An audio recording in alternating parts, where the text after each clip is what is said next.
Connue pour avoir été à la tête du comité Miss France, Geneviève de Fontenay est décédée le 1er août à l'âge de 90 ans, emportant avec elle une certaine idée du style à la française.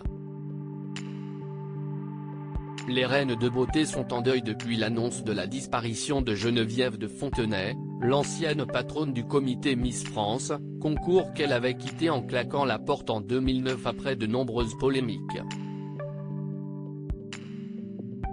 Âgée de 90 ans, elle est en effet décédée dans la nuit des suites d'un arrêt cardiaque, a annoncé son fils, Xavier, dans un communiqué transmis à la presse. Miss Élégance en 1957, elle avait pris part à l'organisation du célèbre concours annuel dès les années 60, reprenant les rênes en 1982 après la mort de son mari.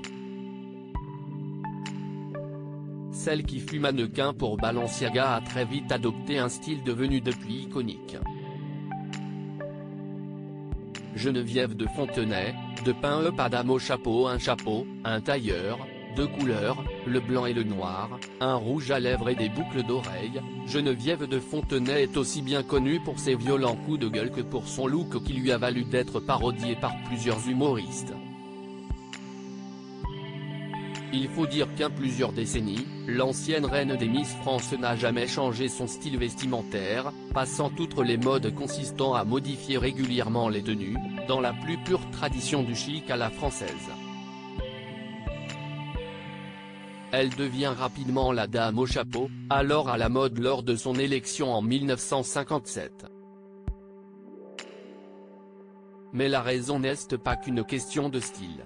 Geneviève de Fontenay n'a plus jamais quitté son chapeau après les remarques de son mari. Si au début de sa carrière, elle n'hésite pas à jouer de son physique pour devenir une véritable égérie au bras de son mari, Louis Poirot, arborant hauts talons, robe à épaules nues et bijoux tape à l'œil, ou en défilant en lingerie et en maillot de bain, elle va vite resserrer sa garde-robe pour adopter un tailleur cintré et une jupe étroite mettant en valeur sa silhouette, écrira la journaliste Amel Brami dans son livre La vie secrète de Geneviève, sorti en 2011 aux éditions du Moment.